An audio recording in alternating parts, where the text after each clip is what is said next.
together. He stepped back, his legs not wanting to hold him. The words rolled out almost gently from the hardened attorney, like he was talking to a small boy who had lost a pet. Yet he knew the ache within him would never pass, never heal, ever. Not even after the murderers paid with their own blood. Not even after he pissed on their dead faces. He was a hard man. On that, most would agree. But his heart was breaking. At that, most would be surprised. Running his tongue across his parched lips, he removed his short-brimmed black hat with the wide silk band.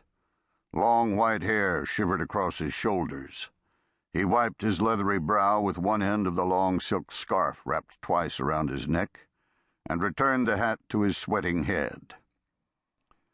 "Where are you right now, God? I've tried hard to believe in you. Yes, I damn well have. You know it, too. So you hear me wherever you are.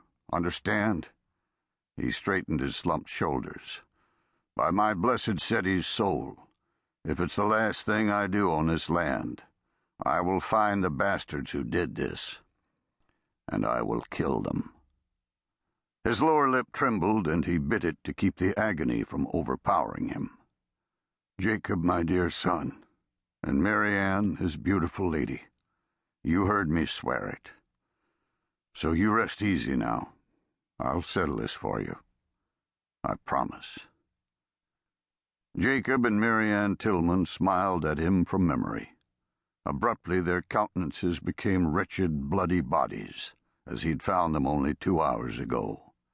He squeezed shut his eyes to hold back the roar of emotion. Some of it escaped and ran down his cheeks. His promise of a revenge quest seemed hollow in the reality of seeing his beloved family no more.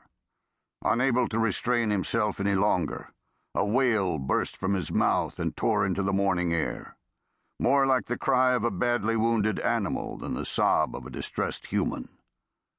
When the sounds would no longer come, he stood shaking.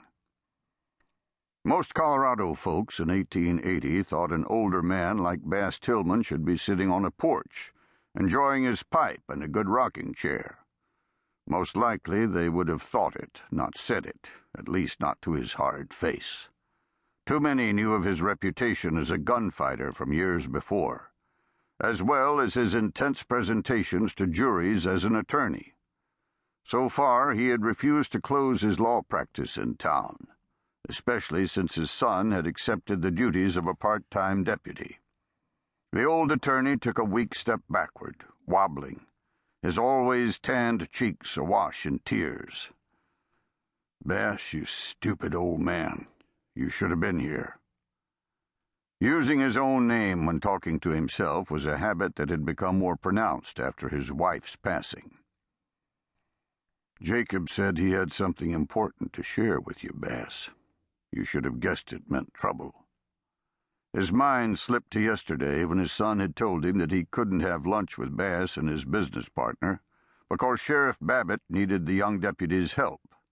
But Jacob had something to share when Bass joined him at the farm. "Oh, Jacob, did what you wanted to tell me bring this?" he roared into the morning air.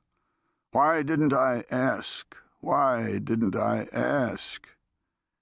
He hardly looked like the calm man of the gun who had faced down 3 members of the mysterious Hoodsman just 2 years ago, alone, as they tried to leave the Longmont Bank after robbing it.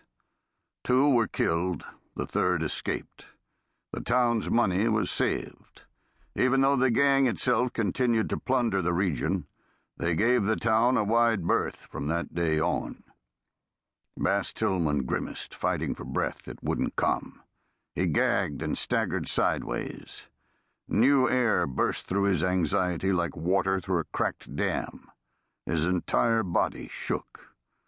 Hardly a match for the tales, from newspaper accounts to dime novels, that many knew of Bass Tillman, man of the gun.